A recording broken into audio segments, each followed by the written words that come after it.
Voilà, merci pour votre présence. Vous me connaissez, nous allons parler tribologie.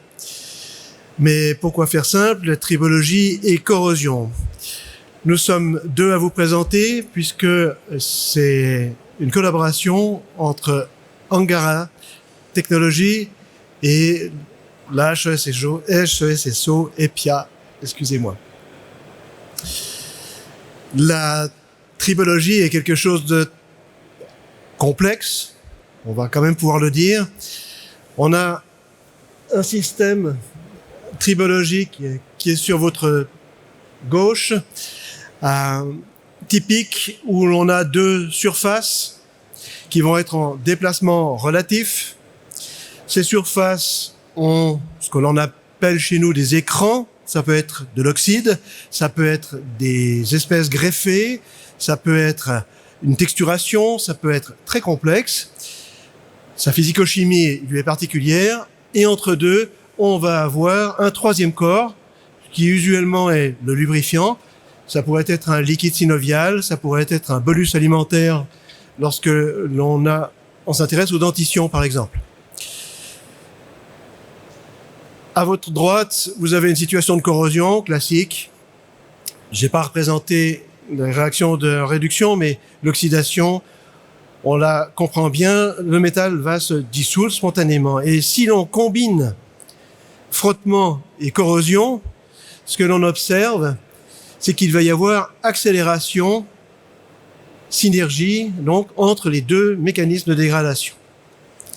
Lorsque l'on a la corrosion, on pense s'affranchir de tous les problèmes en prenant un inoxydable, quel qu'il soit, un métal qui soit passivable. Ce métal, on le voit sur le dessin en bas à gauche, ce métal se recouvre d'un film protecteur, donc un écran.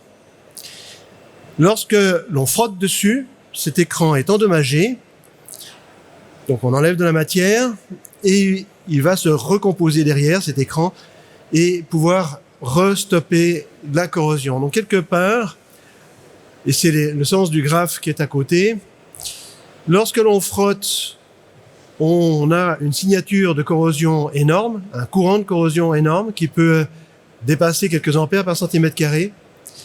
Et lorsque l'on s'arrête de frotter, on retombe dans une situation de corrosion classique avec quelques microampères par centimètre carré. Voilà pour la théorie. Dans une école d'ingénieurs, on aime bien faire des machines. Michel Loria l'a rappelé précédemment. Nous avons fait différents tribocorrosimètres, puisque c'est le petit nom de ces affaires-là, pour tester par exemple des prothèses de hanche, pour illustrer la capacité de mesure que l'on a avec nos techniques électrochimiques. Une journée d'investigation remplace 1 mois en simulateur de hanche traditionnel. Donc on peut gagner énormément d'efficacité. Mais on est dans un milieu académique, on aime bien pousser le bouchon un peu plus loin. Donc si je regarde une piste d'usure comme celle qui est présentée là, en tant qu'électrochimiste, je me dis, ça serait assez sympathique de m'intéresser à la texture de la matière, d'être capable d'aller une fois dans un sens, une fois dans l'autre, toutes choses étant égales par ailleurs, c'est-à-dire sur un même échantillon avec un même antagoniste. Donc le challenge, faire un tribomètre XY.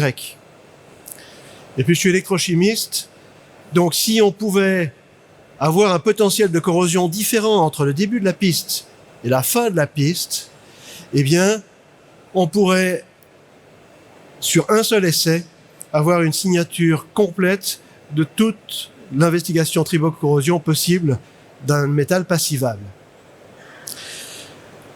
Ça, c'est la liste des vœux. Et après, eh bien, on a des partenaires qui sont des anciens ou des futurs de l'école. Et je vais céder la parole à mon collègue qui va vous montrer qu'est-ce qu'il a fait de ce défi. Bien, bonjour à tous, merci d'être venus, merci Eric pour la présentation. Donc, je me présente, je m'appelle Giovanni Mangano, je suis dès cette année étudiant à l'EPIA en 2e année de bachelor en informatique. Et je suis également depuis peu employé chez Angara Technologies, donc partenaire de l'EPIA. Je vais donc vous présenter tout d'abord l'entreprise qui est née à l'incubateur Pulse de l'EPIA, d'où nos relations justement avec plusieurs professeurs et chercheurs.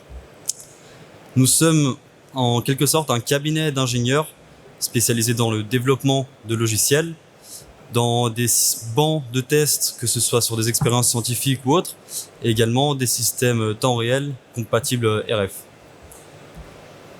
Donc, pourquoi nous collaborons avec l'EPIA? Puisque, comme il l'a dit, les professeurs et les étudiants viennent souvent avec des idées très intéressantes et très abouties d'un point de vue notamment mécanique ou chimique. Ce qui manque, c'est une interface qui permette l'utilisation à un utilisateur normal, donc tout ce qui sera la partie logicielle, implémentation de certains outils. Et c'est là qu'on intervient. Comment ça? Avec plusieurs outils. Nous utilisons en effet plusieurs langages. Tout d'abord, les langages textuels classiques comme le C ou le Python, mais aussi et surtout le LabVIEW qui est en effet notre spécialité, puisque nous sommes partenaires avec National Instruments. Nous faisons des cours de programmation à LabVIEW, et c'est donc ce langage que nous avons utilisé pour programmer le tribocorosimètre d'Eric Rosset. LabVIEW, pour ce but, a plusieurs avantages. Tout d'abord, en tant que langage en général, c'est très intuitif. On a une visualisation des signaux en temps réel. C'est beaucoup plus représentatif de ce qui se passe dans l'ordinateur visuellement. C'est très rapide pour du prototypage, puisque c'est un langage d'assez haut niveau. Donc, ça sera beaucoup plus simple de faire des essais de faisabilité ou autre.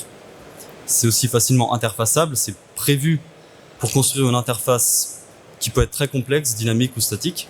Et c'est adaptable. Et ça, c'est très important. Nous pouvons utiliser de nombreux outils, de nombreux dispositifs grâce à ce langage. Nous allons voir un exemple de cela tout de suite. Donc, le tribocorosimètre, le voici. Ici, on voit uniquement la partie mécanique et électronique. Comme on peut le voir, il y a deux moteurs, ce qui va permettre de répondre à la problématique d'étude de tribocorosimétrie sur deux axes. Ce qui va se passer, c'est qu'on va mesurer avec cette machine plusieurs caractéristiques. Tout d'abord, les forces électrochimiques en jeu grâce à cette machine qui est un potentiostat. En gros, un multimètre très très précis qui permet de mesurer des courants de l'ordre du nanoampère. C'est cet ordre de précision nécessaire pour la tribocorosimétrie.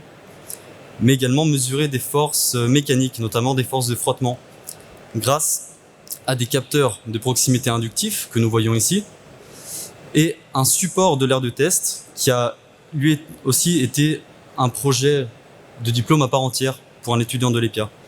Donc le support qu'on voit ici va se déplacer très légèrement et ce déplacement sera mesuré par ces capteurs. On va donc connaître ce qui se passe d'un point de vue chimique et d'un point de vue mécanique lors de nos tests. Tout cela sera ensuite affiché sur notre interface avec l'écran du potentiostat où on peut faire toutes les mesures électriques. Un autre petit écran, on peut voir les forces mécaniques, les forces de frottement en jeu, puis les positions des moteurs. Ça, c'est particulièrement intéressant pour les essais de matériaux fibreux où les forces ne seront pas les mêmes en fonction de l'axe de frottement. Donc ça, c'est plus une proof of concept, montrer quel genre de données on peut récupérer avec ce matériel. Et c'est important de savoir que c'est possible. Comment cela est possible? Grâce à une architecture de développement qu'on appelle le Qt Message Handler en LabVIEW, qui va permettre en fait de réunir tous les outils nécessaires pour rassembler des données qui peuvent être très intéressantes pour nous et les trier. Pour cela, on peut voir qu'on a une interface, une boucle master qui va piloter tout ce qu'on veut mettre autour de notre application et banc de test. On peut voir que le master va piloter les moteurs, les capteurs de force et le potentiostat. Et c'est ainsi qu'on va pouvoir ensuite additionner des outils pour avoir une précision toujours plus grande et des informations toujours plus intéressantes. Merci de votre attention.